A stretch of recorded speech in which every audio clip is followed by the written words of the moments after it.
both. I just posted both of the web pages in the chat room, but they're also available. You can find the web pages, the link to the web pages, on the Just Energy Radio website, if you happen to be listening to this in the archive. Okay, so before the break, I said let's talk about eugenics, because I read it. It was kind of creepy to me. Creepy, but I have my own personal commentary on it. But to start, maybe you guys can describe what eugenics is and kind of bring the audience up to speed with what that concept is and what impact or the implications of it are or were. Well, the starting point made sense. Gee whiz, we can improve cattle and sheep and pigs by selective breeding. Why don't we do that with humans? Straightforward. Unfortunately, the attitude was, let's only keep the good people breeding. And how do you decide who's good? Well, who's tall, who's smart, who's rich? Kathy, why don't you pick it up there? You found out what these guys were really looking for. Well, the people who were funding this whole movement wanted to create humans who were like themselves and to eliminate those who were not. So their idea was that they wanted to sterilize the lower 10%. And they wanted to start with the insane, the mentally ill, the mentally retarded, criminal families on the lower end of the economic scale, alcoholics, women who were making a living through prostitution, people who were not able to support themselves. There was the handicap, too. Yes, the handicap, definitely, epileptics. And they even developed a category which was called feeble-minded. And, sometimes when we think of feeble-minded, we're thinking about people who are developmentally disabled. But this was not the definition. There was no clear definition for being feeble-minded.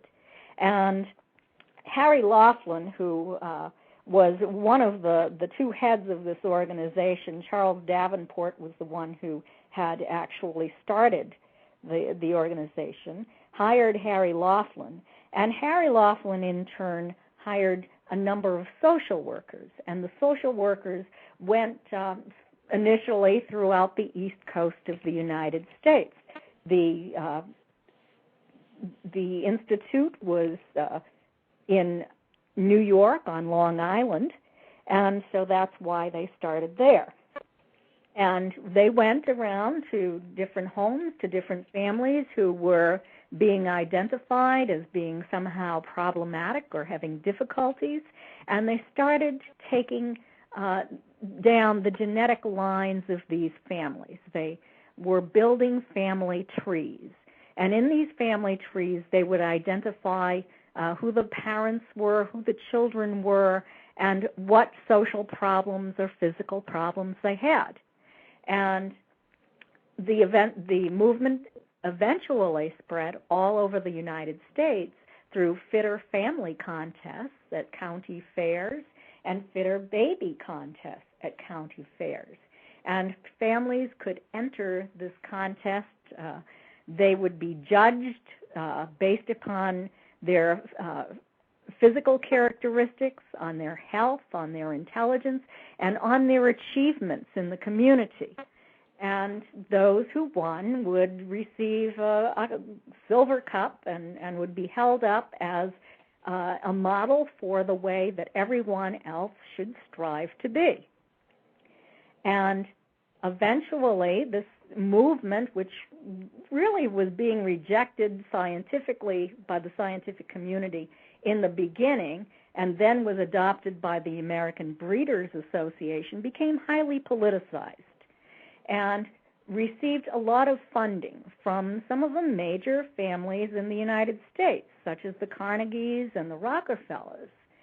And with this funding and a little bit of deceptive political influence, we ended up with a program where people who were identified as being feeble-minded or as being epileptic were placed into institutions and were forcibly sterilized.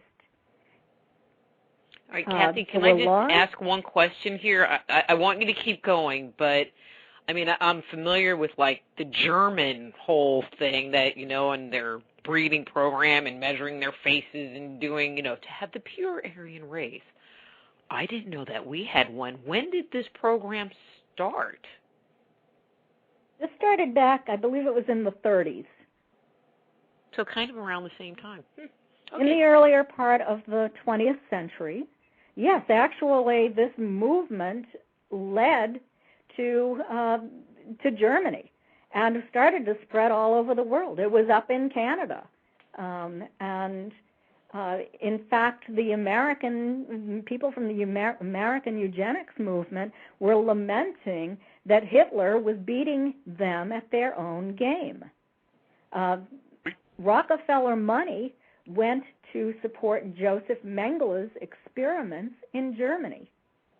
The Harry Laughlin, who was the person I mentioned who was sort of in charge of this whole thing under Charles Davenport, was awarded an honorary doctorate from Heidelberg University.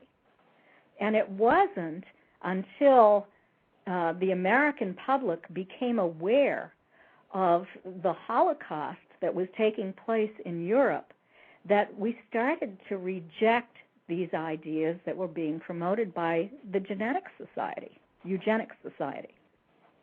One of the things you need to take into account here is that the tentacles of this ran far. That is, if one person in a family was a drunk, then we need to really get rid of all the members of the family, at least stop them from reproducing. If somebody was physically handicapped, deaf, blind, whatever, that was a sign that the whole family needed to be considered on that. And one of the sneaky things, it affects me, my grandparents all came over from Europe between, say, 1903 and 1906. And if these guys had had their way, they would have all been rejected because they would have to take IQ tests in English coming to the country and not even speaking the language. That's the kind of thing that went on. Of course, a lot of those people won Nobel Prizes later, but they were obviously inferior because they didn't match the model that was being established here by these well-intentioned, it says here, holier-than-thou scientists. There was a lot of evil in this, and based on, it wasn't real science, it was false science. And, if a man was a thief, well, his kids would probably be thieves too, so let's sterilize him.